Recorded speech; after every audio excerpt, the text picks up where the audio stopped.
Jake Paul spoke out on the drama that he has with Logan Paul, and I would like to react to that. I'm a German psychologist. I mostly work together with business owners. And in this video, I found it very beautiful how Jake was capable to open up more and more, be more honest, and also be more vulnerable over time throughout this interview. And I would like to focus on his tone of voice, his body language, and a couple of other things where from a psychological perspective, we can hypothesize a couple of things, and I want to share that with you. So let's get started. Now it's like starting to unravel and like reveal itself, and like clearly he has envy and jealousy towards me, and that's what I told him off camera, and he's like no, but it like everyone sees it. It's like clear as day, and it's like, why? We're on the same team. I'm not in competition with him. I want him to be a billionaire. I want him to accomplish all of his goals. It's him undermining me and being condescending towards me and trying to little bro me and discrediting everything that I do, and you see what's happening right here? Jake is becoming a bit emotional, and I feel like it's more the little Jake that is speaking right here. It's this restaging of his childhood happening again. In his childhood, he also tried to feel loved, tried to belong, and tried to just get respect, probably from Logan, also his father, but he didn't get it. And now he even became a millionaire. He's still not getting it. He's still getting belittled, just like in his childhood, and that makes him a bit emotional. And I feel like there is potentially even some sort of trauma going on. That word trauma is Greek, and it simply means wound. It's some sort of emotional wound that is still there. And I noticed that he's getting emotional about it. What makes you so like passionate about just trying to level it out and like not speak on it? That's a good question. And my personal hypothesis is that Jake in the past used two strategies to raise his self-esteem. The one was simply to perform, keep up with Logan and get some praise from his father, eventually maybe even Logan. And the second strategy was simply to seek harmony. Because Logan and also his father have some narcissistic tendencies.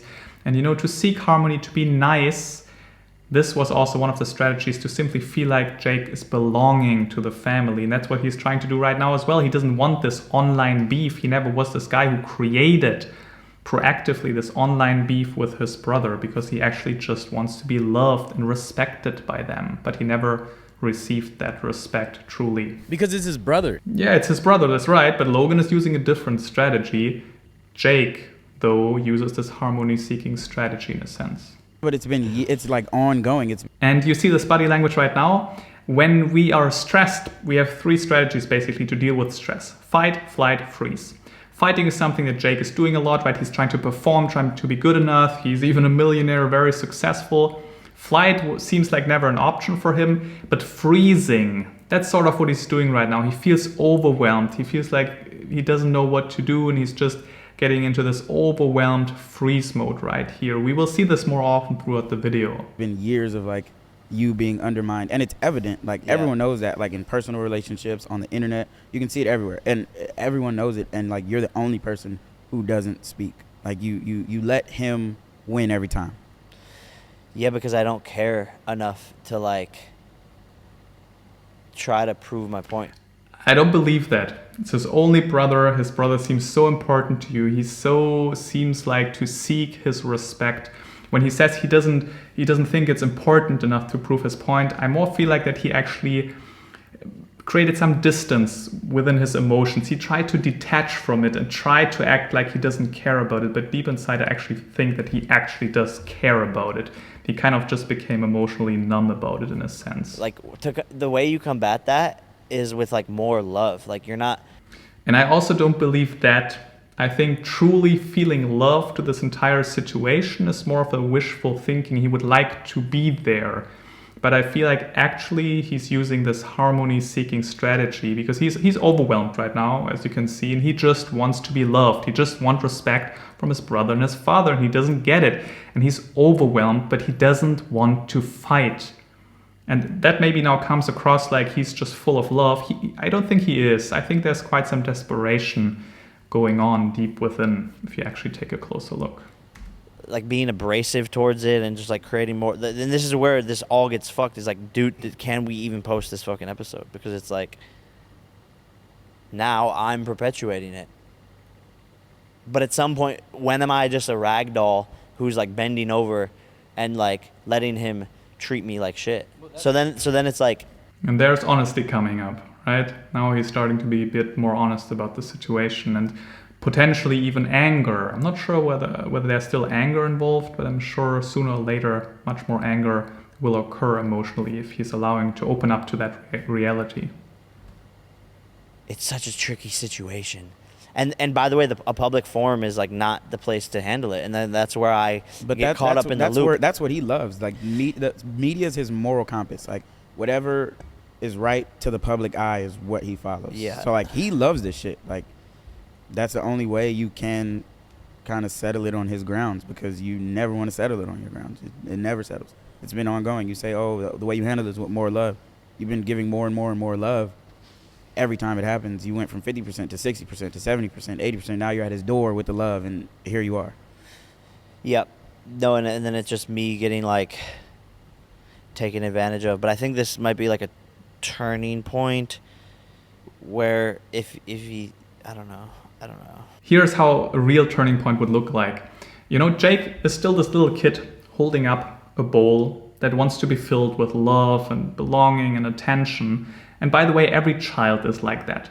And everybody has this birthright that this bowl is filled. But it didn't get filled for Jake. And he's still standing there, and he's still hoping for Logan to give him this respect and love. But he's not. And a turning point would be that Jake is understanding, wait, I'm an adult right now. I don't need Logan anymore to give me this approval. I can do this myself. And I'm not dependent on that. But there's still a little bit this expectation and hope that Logan maybe gives me the respect that I have. So there's still some dependency going on. And if he's cutting this emotional dependency, that would be a real turning point, game changer for Jake Paul. Yeah, the whole thing I think never should have been a public conversation. It should have been a conversation between the two of you. Like I said, I think this has been a thing that's been bubbling up between you for a while, at least on your side. I think you felt a lot of this for a while. You felt like your older brother was jealous of you. You felt like he always makes things that are about you, about him, and it's bothered you, and you've wanted to have that conversation, and it should have been a private conversation, but now it's a public conversation. And I think that's where it's like, as a friend, when it's made a public conversation, you still chose to take the high road in a lot of aspects. There's a lot of things you didn't say there. And Yeah, because I don't want it to seem like I'm arguing. That I don't need to argue my point in case. Like I let my actions and my love speak for itself. yeah. And but maybe it's like what Jasper's saying is like that doesn't get through to him, and it hasn't. So. For me, the most frustrating thing out of that whole conversation for me was hearing him undermine you and belittle you with these snarky comments about, we know who the better fighter is. Come on, Jake. Come on, buddy. Come on, little bro. We know. I think he really imitated Logan really well, and you see how Jake is also getting emotional about it. And I think Logan Paul knows exactly how to press the buttons of Jake. And to me, what that reminded me of, I actually had this situation. I'm an older brother. I have a younger brother. And for years as a kid, I unconsciously did a similar thing where I was better at him than a lot of things. And I would take advantage of that. And like I loved being better and being the older brother. And I always won whatever we were playing because I had certain advantages. And there was like one thing that he was better at than me, and it was video games. And when we would go play video games, he would beat me at video games. And then you know what I would say? I would say, yeah, I wasn't actually trying. And like, I didn't think anything of that until we were a little bit older, and he was like, yeah, that really hurt me when you would do that. He's like, I just love you and look up to you, and even when I would finally win a game, you would have to belittle it or write it off. Is a very real thing, bro. You have to understand, like, I'm the youngest. I have fucking 3 older brothers that I lived with my entire life. As a younger brother, it's not my goal to be better than you. I get excited. It's like, holy shit, I did something, like, you might be proud of me. I just fucking won. Like, isn't that cool? And like tearing it down is like the craziest thing. Like, yeah, for me as the little brother, it's always like team. Seems like it's turning into a little group therapy. I like how everybody's opening up and sharing different perspectives. We did this together. We started our YouTube channel together, and basically like off camera, he was basically like, no, like I never respected you when we were kids, and yeah, that's fucking terrible. And like I thought you were a failure, and all this shit, and I was just like, so you didn't even like respect me as a brother because I was always there for you and trained for sports with you and played with you in the woods and built forts together, and we were best friends, and we survived a traumatic childhood together between our parents, like, abusing us, like, but you had no respect for me until I was older and was successful, and then I was just like, I don't know what's going on right now, and now I'm just like lost. First of all, his body language is showing that he's overwhelmed and confused about that. And also, again, interesting, the strategy that he used. You know, why didn't you love me, Logan? I did all that stuff for you. We went through hell together. We built stuff together. We did so much, and I did so much and put so much effort into us. I was doing a lot, but still I am not good enough. Why? And Jake uses this still, like, he's doing a lot. He even became successful trying to keep up with Logan. Both became multimillionaires. So financially, it's a pretty good mechanism. But also in a sense, it's this hamster wheel of Jake still trying to do enough, keeping it up, having such a successful career, thinking that maybe this is the way how he gets the respect from Logan. But Logan is just getting more irritated because he's like, oh, this is like real competition. I need to keep up again. And in psychology, we call this parallel escalation, right? So Logan tries to always be better than Jake. That's how he feels worthy. Jake just wants to keep up. But when Jake is keeping up, Logan is trying to push him down more and being more successful. So Logan is very motivated, Jake as well. That's why they both became so successful. But where's your breaking point? Like, I think I'm there. You watch the documentary. I think I'm there. You see, and in the documentary, he was so condescending and still like undermining me the whole entire time. You get on a plane right after your fight. Yeah. And the most wild shit possible. The first thing he says to you as soon as you guys sit down on a plane, I don't know if you want to share that, but personally, I think it's fucking insane. And it's just, where's your breaking point? Like, I think I'm at it. I think it was that. But then it's like, then it's just like this. See the body language, like Jake is just overwhelmed. It's just too much. He's maybe even trying to freeze a little bit emotionally, just keep some distance of all that. It's a bit overwhelming for him. I've always taken the higher road in 2017. Always take the higher road. Always don't try to say my case online. There's some things you can't even say. Yeah, and he drops diss track and take higher road. He does it, take higher road, take higher road, take higher road. And he like, fucks your girlfriend. Yeah, and exactly. And it's like, take higher road. Don't expose that. Oh, now he wants to expose it himself. Okay.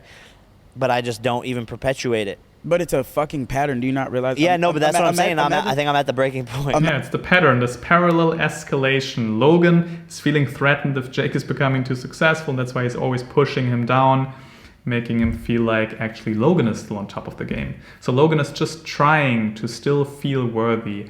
By the way, those are some narcissistic tendencies also from Logan. I'm not saying that he is a narcissist, but this tendency is a bit narcissistic and selfish, which is though coming from actually some deep insecurity, which is probably connected to the trauma that Jake talked about with his parents. Not sure what the details are there, but I'm pretty sure it's connected to that. Imagine a person like, being so sociopathic I hate this shit. that like they're like, fuck it, I'm gonna tell the world This I is not fucked all my brother's worth- girlfriend. Like Yeah. that's insane. The media is his moral compass. Like Compass. compass. Fuck you. Even like him, I see him in the gym bi-weekly. Like he'll be in the gym once every 2 weeks. Fuck, bro. We can't. Are we really doing this right now? Well, this No, I whole don't thing think we can do this whole this. thing feels wrong. It feels fucked up. That's what I'm saying. It's Like, unrealistic. I don't like sitting here shit talking two brothers. You're brothers at the end of the day. And this whole thing feels wrong, but it is public now. It's been made public. I don't know how you People don't navigate see this. how you react in private, Especially and how when you have a feel. private conversation with him after and it goes terribly. Yeah, yeah. And really how I feel, like I don't know if this is out of line, but like I feel really, if you're really just the better fighter and you're just Lil Bro and really Jake, we know, I think you should get you could go to Puerto Rico and spar right now. And we can see how that goes, because I think it's fucked up. No, don't need to do that. Yeah. I like how Jake is just listening to this idea, not in a serious way. It's just like a side note, and he's just instantly saying, no, that's not a good idea, fighting my brother. I like it. I think it shows some maturity that he's not seriously actually considering this option. But that just shows the separation between you guys. Is like, in his mind, like And see, Jake is freezing. He's overwhelmed. He doesn't know what to do. He's trying. Maybe he even feels some fog in his brain. He cannot think clearly. It's just a bit too much for him right now. I would love to fight him one day. And in your mind, you literally never want to fight your brother. That's not an option in your mind that you would like to choose not to. Well, I think and just be Logan great said together. he didn't want to fight Jake, but it's just interesting to hide behind, we know who the better fighter is, buddy, but I'll never fight you because I'm your brother and I love you so much. But we know, buddy, who's the better. Just overwhelmed with the situation. Feels like the little Jake again, who's not good enough. Did you see that picture of when you won your fight against Nate Diaz and everybody's cheering and Logan's sitting there? He looks like a super villain. Like this, once again, this feels fucking weird because we go back to Puerto Rico and we see Logan every day. This like, I don't know, bro, but like, did you see that picture or the video? Yeah, I didn't think it was real. But it's like, what? It seems fake, but it's not. There's like a video of it too, and I just don't get it. I just can't believe it. I don't know. It's almost It's too fucked weird. up to It's be weird. true. It's really weird. Because even in private, like, you speak so highly of like what you guys, like what you want you guys to do and your plans and like even just exciting things that you want them to be a part of. Like when you talk about like your ranch, you're like, oh, me and Logan this, me and Logan that, like everything. You involve him in every single fucking thing you can possibly. I think the reason I've created like our brotherhood and like having these friends around is because I yearned for it. And Logan has even said it. What, you always have people around. You always have so many people around. It's because I was like so lonely as a kid and I never had like the brother that I wanted. And so like I found you guys.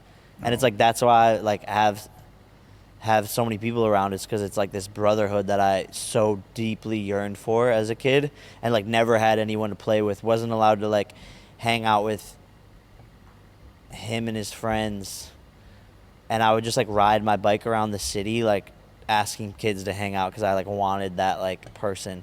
And that's what bothers me so much today is the fact that we started all this together as like a team and we like now don't do really anything together, like actually That sounds honest. in terms of like business or building something together. I think that'd be like the coolest thing in the world is to like have some sort of company or something with him, and I've tried so many times. It's interesting, and it's not about the business. It's not about doing a business together. I think again, this is the small Jake Paul who just wants to do something together with Logan. I want to play with your friends. I want to start something. I want to build something together.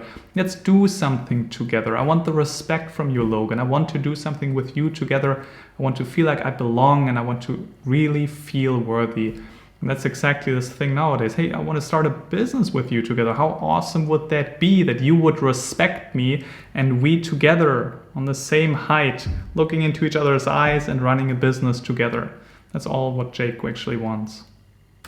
But You start something good and then he like creates war within it. It's like you guys buy a warehouse together and you like hang up a better flag because that's a company you fucking own. Now there's a Barstool flag right behind it. You fucking put Problem Child in the ring and now there's fucking Prime and UFC in the ring next to it. Like yeah. ironic. Like it doesn't Yes, make sense. And that, yeah. The room upstairs that nobody sees at the warehouse has nothing Logan related. You go downstairs in the room that everyone sees and everyone's filming.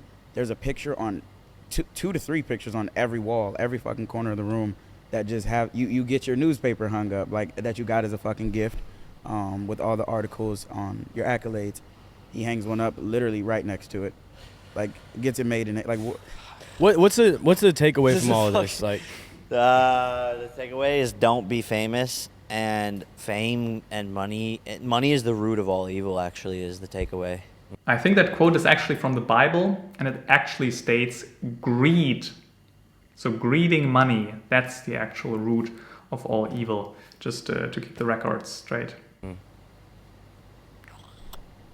People get lost. but you guys are so far past like the But when you're so deeply like hurt and traumatized and like you have such a big void of validation, nothing can fill it. but like you've hit every That's why you find the Pinnacle. unhappy billionaire. It's such a common theme. so we just go broke. I'm thinking about it. Let's all just go broke. All right, I think Jake is simply experiencing this restaging of his childhood over and over again. He's trying to prove that he's worthy. He wants the respect from Logan, but he feels totally irritated by that. Again, this parallel escalation that Logan always tries to be better than Jake. Jake actually wants to keep up, and that's how both are so motivated. And if you notice that pattern in your own business, in your own life, you notice I'm not running by inspiration, I'm more running by desperation. And I actually want to turn this around and more actually run by love, run by creativity, live my life on my own terms.